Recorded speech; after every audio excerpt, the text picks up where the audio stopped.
Hi friends, good morning. Welcome back to my channel Civil Stuff by Waheed. So today I am going to deal the topic from engineering mechanics, that is resultant of a force system. So first of all, what is a force system? A force system is nothing but if more than one force acting on a body, that is nothing but called as a force system. Okay, and we have seen the classifications of force system: coplanar, non-coplanar, concurrent, non-concurrent, like that. You can watch my previous video for more things. Now here the resultant of a force system is nothing but it is defined as a single force having the same effect as that of total effect of the force system. Okay, means on a body, if you have n number of forces acting on that one, we call that as a force system. Whatever the effect, combined effect of these force system is there, that will be same as that of a resultant force, that is a single force. Here these are the four methods to calculate the resultant of a force system, that is law of parallelogram of forces, triangle law of forces, vector method is there, graphical method is there.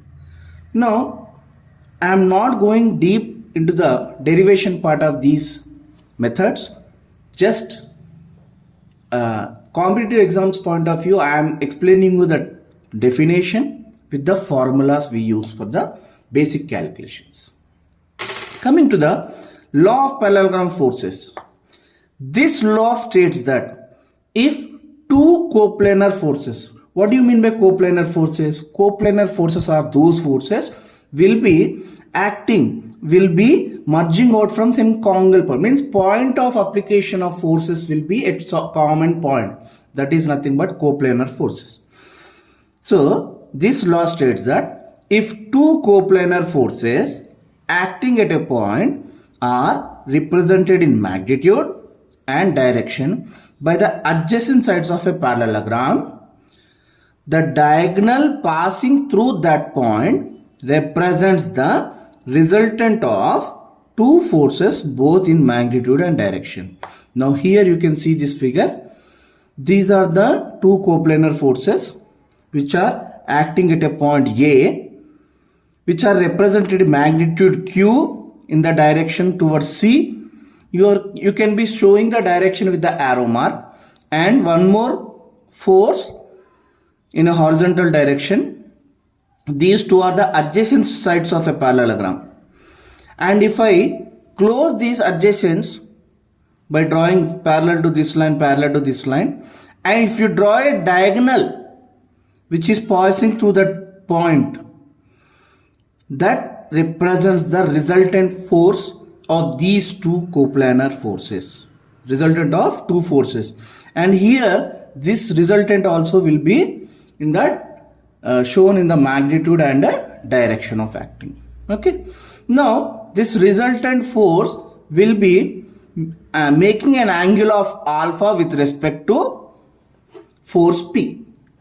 Now here is the basic formula: R equals to under root of P square plus Q square plus 2PQ cos theta.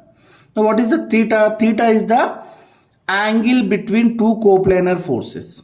Alpha is the angle between coplanar force P and the resultant. Okay.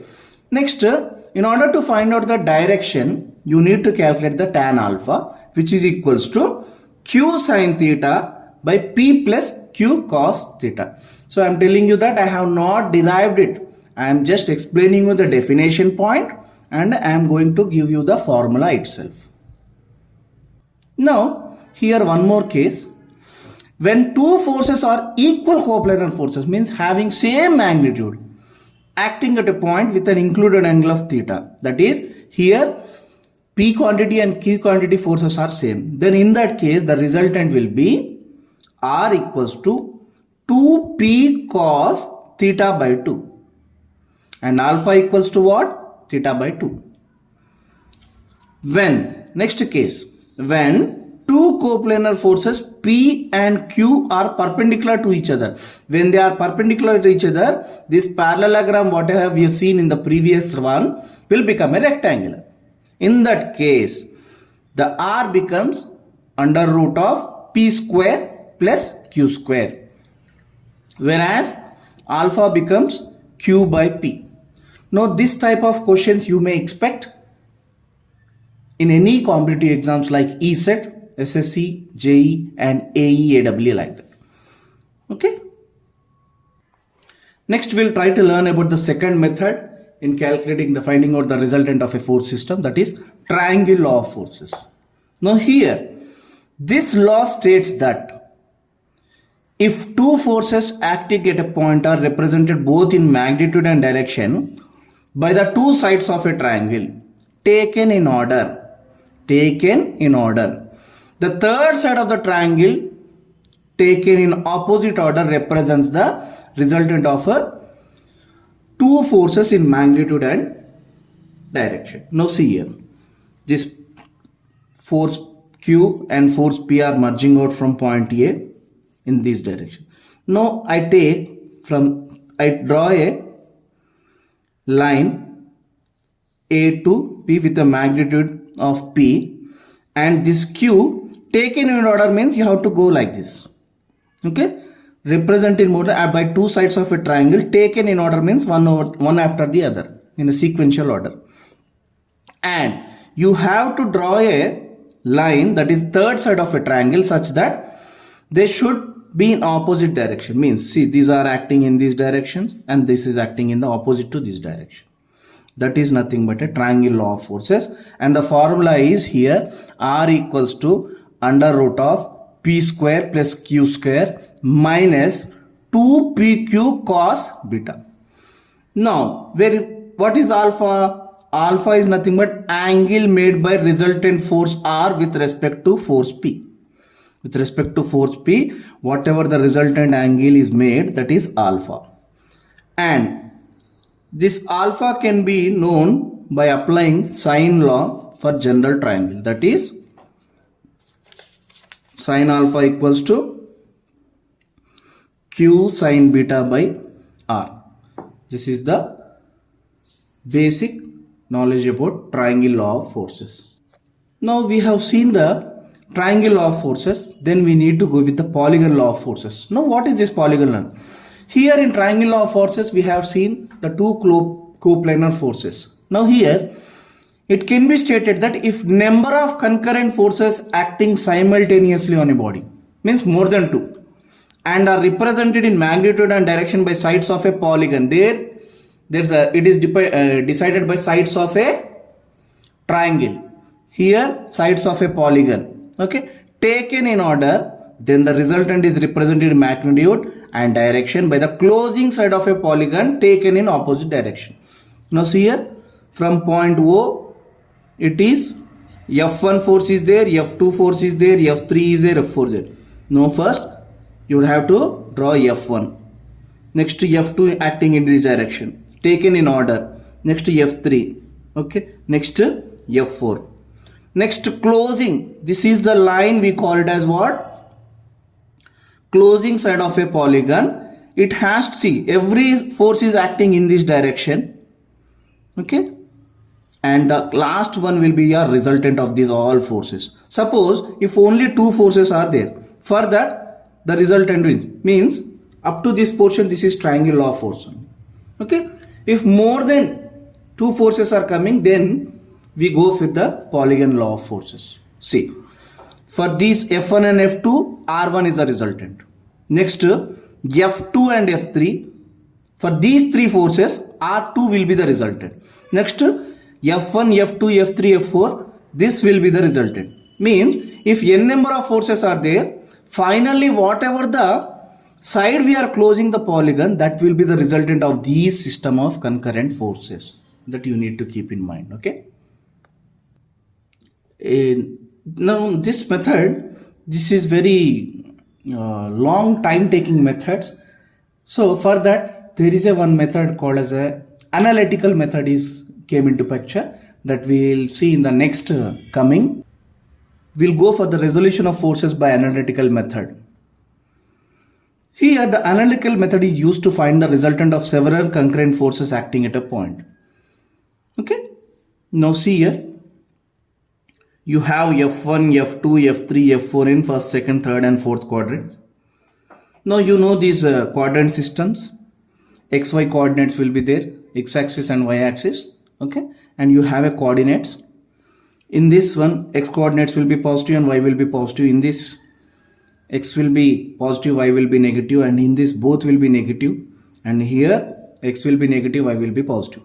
So based upon that, sign conventions. Now see here two things of sign conventions you are supposed to keep in mind. One is with respect to quadrant sign conventions. Another one is sign conventions with respect to direction of the force. Direction of the force. Now see this one. This F1 is the force which is merging towards the point. Next, F2 is the force which is merging away from the point. Okay.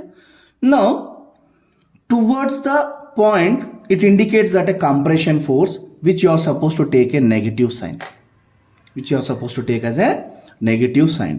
And if a force is merging away from the point, that is nothing but called as a tension force, you have to take it as a positive sign.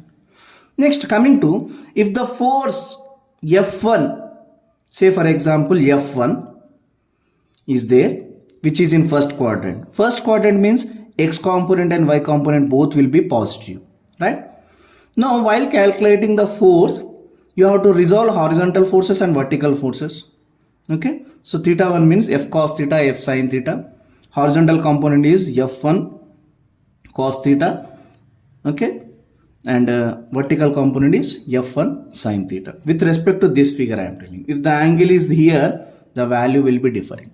Okay, so horizontal with respect to x-axis, the angle is made, means here the fx will be, one second, the fx will be what? Fx will be f1 cos theta 1 and fy will be f1 sin theta 1. Now I have written positive, and see one more thing, this f1 is pointing away from the what you call point O, away from point O. So if it is away from point O, tension, it is positive. Like that you have to take, means this one is also positive, this one is also positive, and here everything is here. Suppose this F3 is like this. F3 is means towards means what? It is a negative. Okay, and if I calculate F3 into cos theta 3, and this is what? Negative. X-axis is negative, and it is towards means negative. Negative into negative, it will becomes positive.